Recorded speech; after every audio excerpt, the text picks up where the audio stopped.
Hey, Saturday morning. Time to just kick back, relax, and talk to mates. Our mates at Majita. Oh, those are my old school colours, red and black. Kingswood College. Those are the colours that our mates who do the set at Majita have come up with for today. Very nice. Sort of nice and wintry. Makes you feel warm. Our guest today on Mansfield and Mates is no other than Michael de Pinna. Good morning, Mike. Good morning, Jeremy. How are you doing? I'm doing wonderfully. How are you doing? I'm great, considering what's going on around me, but I'm absolutely fine. And you look absolutely wonderful as well, healthy, which is great to see, because at our age, anything can happen.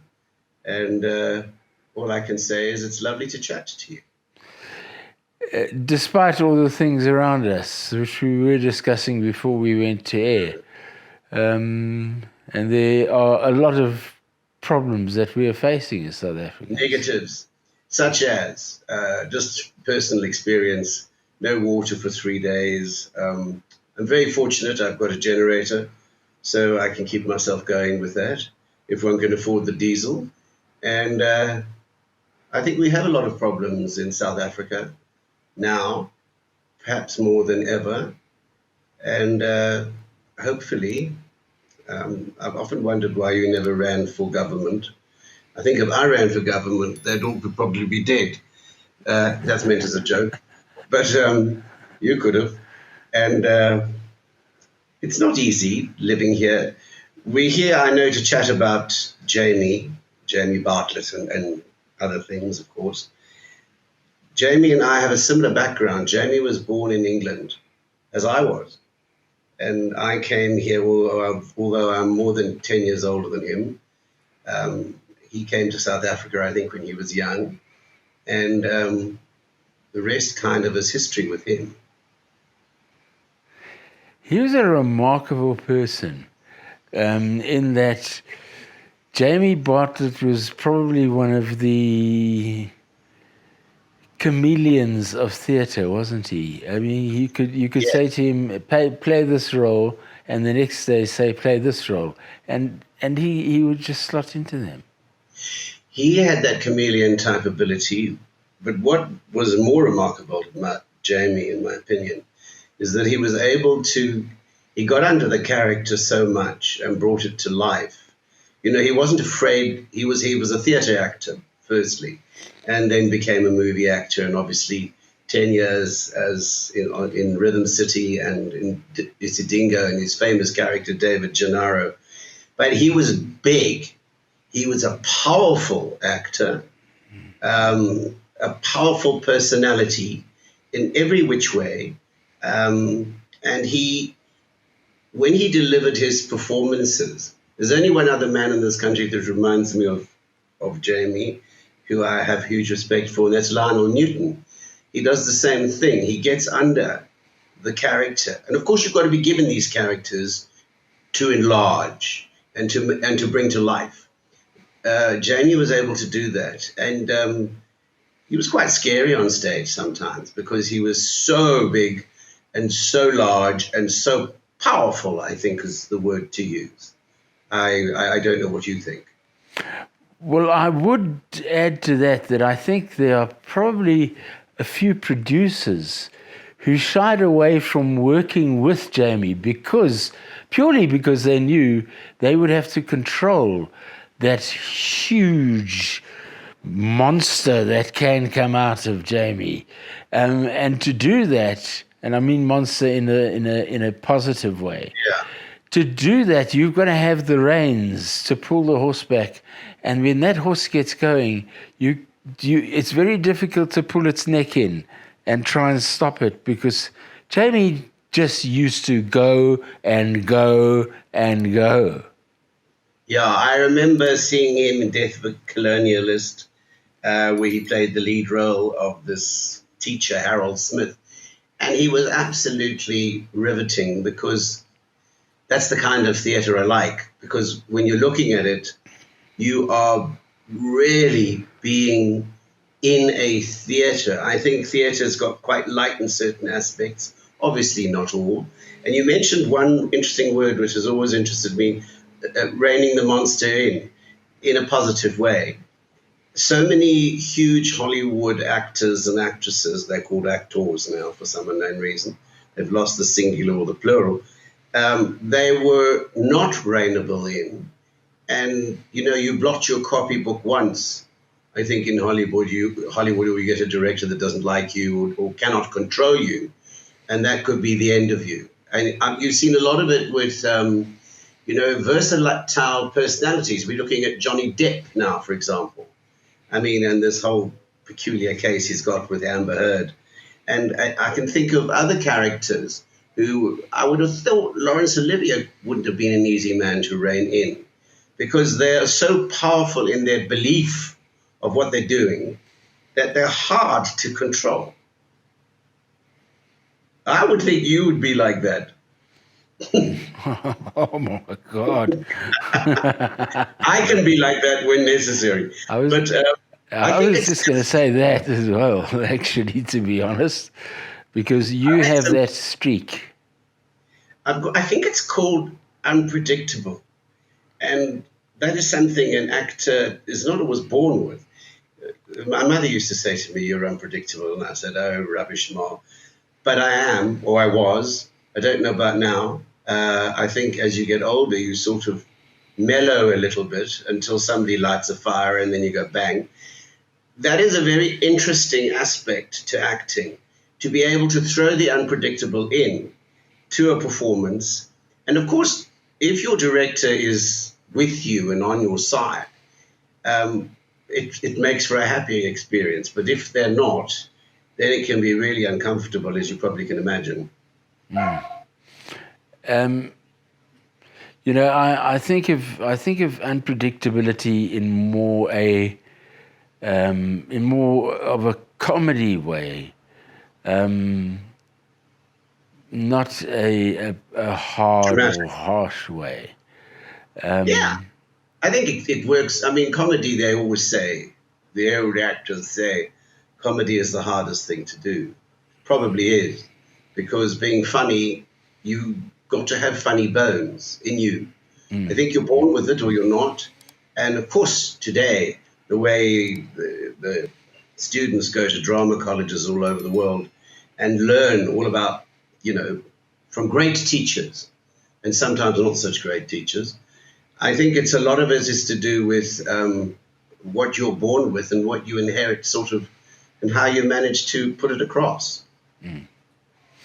I remember the famous story about, I think it was Michael Richard, who was playing a one-man production upstairs at the Market Theatre, and downstairs was another production, which was a serious one. Michael's was more frivolous, and he always finished about 10 or 15 minutes before the downstairs production. And the one day, for some reason, he picked up a workman's belt, and in the middle of a soliloquy in the fairly serious production going on downstairs, there was a knock on the door, and whoever was playing there opened the door, and Michael said, "Good evening," and walked over to the window and pulled out a hammer and a nail and knocked the nail into the window, and turned around and said, "It's fixed now," and walked out and closed the door. That's typical Michael. Yeah. And it's just, it had nothing to do with the production. It took it nowhere. It did nowhere for it. But it's become one of those theatre legends. Rex Garner and Gordon Mulholland were famous for being wicked on stage and doing that and sort of going into other people's productions and wandering through as if it were her own, because they had some funny stories there. I'm sure Tammy Bonnell, who lives now in England, which was Rex's wife, And I have to say, I learned so much from Rex Garner. He was just such a brilliant satirist. He taught me one thing. He said, Michael, when you do something one night, do it the next night quieter. And then the next night quieter. He taught me something, which I don't know all the actors know about, but he said, if you start talking quietly, people start straining their ears to listen to you, so they really start to listen to you. I mean, if you're shouting and screaming, it's noisy. But if you talk quietly, he said, try the scene quieter, and the next night even quieter. I learned a lot from Rex. There's a lot in that, because I suppose if you lose control, then you lose your audience. So there's that fine balance between being mad and strong like an ox, like Jamie was, and then being sensitive to your audience and controlling yourself. And there you get the difference between television acting, which he was obviously cracked. He did 10 years, I think, of David Gennaro and Isidingo. And then all the movie acting and television acting, as you well know, is totally different from stage acting. And it's quite hard if you haven't got an idea of yourself in order to do, because you've got to narrow your face down with an inch of your life, because everything on a big screen, I mean, an eye movement is larger than life, but on stage you can be larger than life. And I think Jamie managed to work those two very, very well together. I want to tell you something about him. We were, and it's maybe a subject that one can talk about. I didn't do a lot of work with Jamie, but we would bump into each other at lots of functions. And recently I did. I was in a thing called Family Secrets. I was in Family Secrets 1 and Family Secrets 2 until, sadly, the producer, Bongani Sibeki, died in the midst of it all. And that was very tragic. And Jamie was in the second one. So we had quite a lot of time to talk in between shooting on set and all that sort of thing. Now, I always remember Jamie when I was younger as this vibrant, I mean, as I said, powerful man who could do anything. The Jamie I saw on the set of Family Secrets, and this is just my own personal observation, wasn't the same man. He had mellowed, and I think he was concerned. Now, I'm not going to. I think he was concerned about his future, because having, like myself, been involved with Vodacom for now on 20 years, you get put a peg into a round hole. And then nobody will use you because you are associated with a brand, and that's another whole long story. Jamie was, I think, had so many successes on television, movies like Long Walk to Freedom, the theatre, Barney Simon, Death of a Colonialist. I mean, all those wonderful things that he did. And of course, he was in Red Dust, that movie with Hilary Swank. I watched it actually the other night. He was just a terrific actor. But I think when you get to a certain age, and this applies to England as well, because my friend Gay Lambert, who you remember Gay, I think, from the Brel shows here in South Africa. She was then married to Howard Morgan, who was a fantastic pianist. Gay's son-in-law is Dan Stevens, who you will know from playing in that thing, what's it called? Gone out of my head now. With Maggie Smith, Downton Abbey. And he was the hunk love interest in Downton Abbey, and he's having a huge career in England now, and in America where they live, and in movies. But it's a long process. People think, like Idols and Strictly Come Dancing and all those kind of shows, that fame is instant. It isn't. You have to work towards it, and it could take years. And England is a country where they support their older actors, but they've got to be famous, like Maggie Smith and all those kind of people. Now, Dan is doing particularly well, and he's climbing the ranks very quickly, but he's young. He's about 40. Now, I think when you get older in England or older in South Africa and you haven't really become famous, it's very difficult to get work. And if we look at our infrastructure here, we live in Africa. And I love living in Africa, and I wouldn't have it any other way. But there's less and less work for older white men now than there once was. And I suppose that is a fait accompli because of where we are in our history and what has come before us. And there's nothing wrong with us. But if you are a jobbing actor in the old days, I mean, nowadays we wait for film and pray for films. And Jenny was asking me, because I went up to Nigeria to play. I got the Ponsi father lead of a raw person in a movie called The Wedding Party to Destination Dubai, which was the biggest success Nigeria had ever had. They'd done one, but this was the second one, and I played the dad. And Jamie was very interested in me giving him the details to a lady up there who was the producer, who owns half of Nigeria. And believe me, when you own half of Nigeria, the word rich takes on a whole new meaning. And so I gave it to him because I could see that he was concerned, as I am, about how we're going to survive in South Africa unless we create our own work, and who is going to come and see our work. Now, Jamie crossed the barriers with Rhythm City and Isidingo. He crossed barriers into our Rainbow Nation, but not all white actors can do that. They're stuck in maybe their own colonialist backgrounds. I would be interested in your thoughts on that, because it's not easy for older people here in South Africa or in London, because Gay Lambert was telling me, and that, as I said, is Dan Stevens' mother-in-law, said if I was thinking of going back, and when I did go back some years ago, they said it would take me like 5 years to get back into the West End, should I get back into the West End.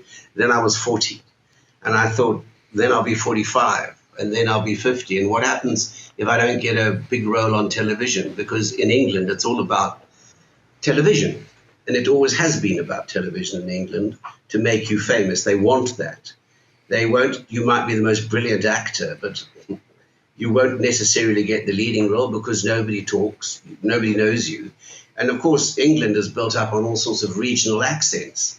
And unless you can crack those regional accents properly, and they're hard to do without making fun of them. If you do the northern accent or you do a Cockney accent, there's great musicality in regional accents, and you only have to look at the Irish to hear that, because when you tell an Irish joke or a Scottish joke, it's funny because it sounds funny.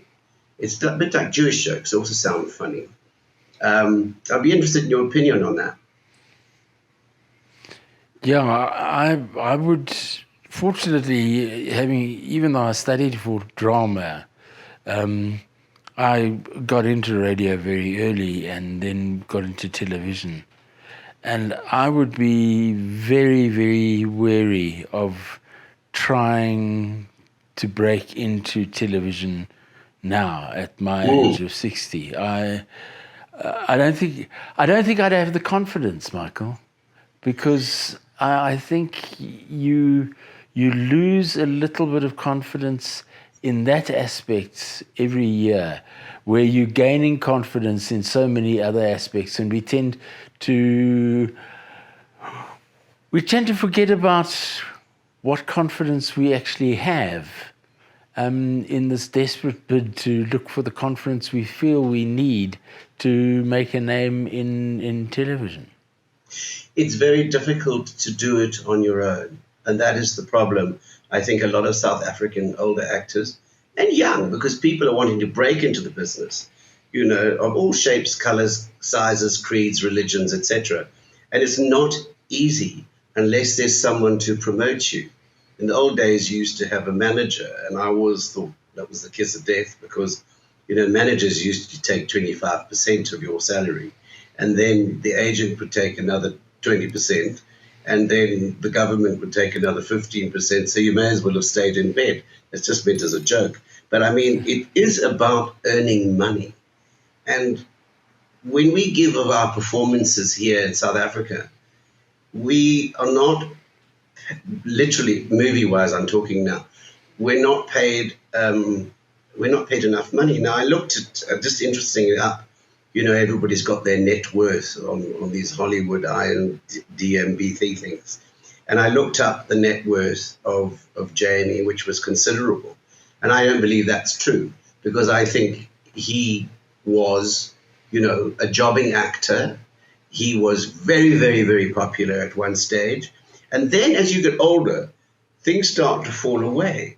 So you have to find or write it or get someone to write it for you to help you. And you're so right with the confidence because the older you get, if you get knocked or you have a back operation or you have this or that or you get ill, God forbid, I mean, all these things, or divorced or, lose money on the stock exchange, you get knocked. And it's hard to get up without somebody sort of taking you by the hand and saying, no, this is what we could do and should do. So, one can have all these wonderful ideas, but without someone necessarily as a sponsor or someone to help you and really believe in you. And I think that is the utter core, believing in you, because sometimes you stop believing in yourself. And that's a tough one when you get a bit older. Because not that you've lost your ability, and you certainly haven't. You haven't, I haven't. I now teach singers to act. I've got a school, and I've teamed up with a wonderful black singer whose name is Shlumelo Ledwaba, who came to me, and we do soirees at my house. But they're more than soirees. I shall ask you if you'd like to come to the next one. They're more than soirees because they're more like a concert now. And she teaches. She's got more degrees than anybody I know. She teaches herself.